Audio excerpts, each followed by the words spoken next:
అధ్యాయము 5వ వచనం చదువుకుందాం.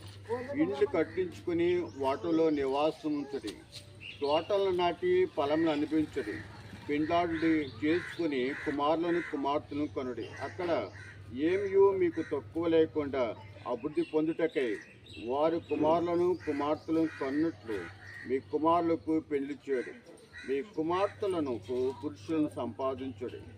5వ వచనంలో ఇండ్లు కట్టించుకుని వాటిలో నివాసం ఉంచడి.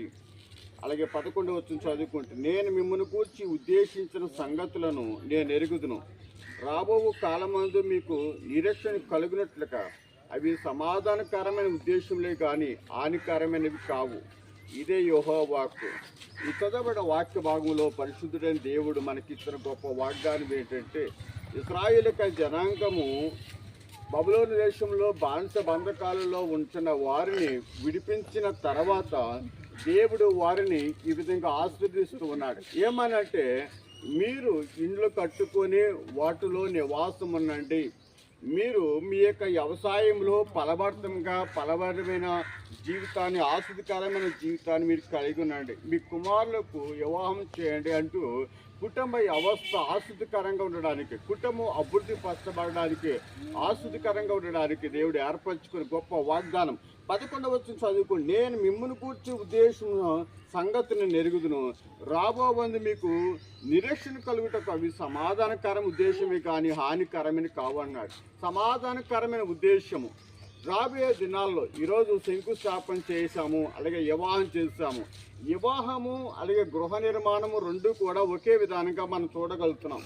అంటే రాబోయే దినాల్లో శంకుస్థాపన చేయడం మాత్రమే బాధ్యతకు వహించేది కాదు, వివాహం చేయడం మాత్రమే అయిపోయింది అనడానికి లేదు. రాబోయే దినాల్లో కుటుంబము వివాహం చేస్తాము, వారు ఎలాగుంటారో, ఇల్లు ప్రారంభించాము, ఎలా అవుతుందో ఏమవుతుందో ఎవరిస్తారో అనుకుంటే మనం ఎన్నెన్నో విధాలకు ఆందోళన చెందుతున్న వరకు. కానీ దేవుడు అంటున్నాడు, మీ ఎడల నేను మంచి ఉద్దేశాన్ని కలిగి ఉన్నాను, రాబోయే దినాల్లో దాన్ని నేను మీకు సఫలపరచబోతున్నానని దేవుడు వాగ్దానం చేస్తున్నాడు.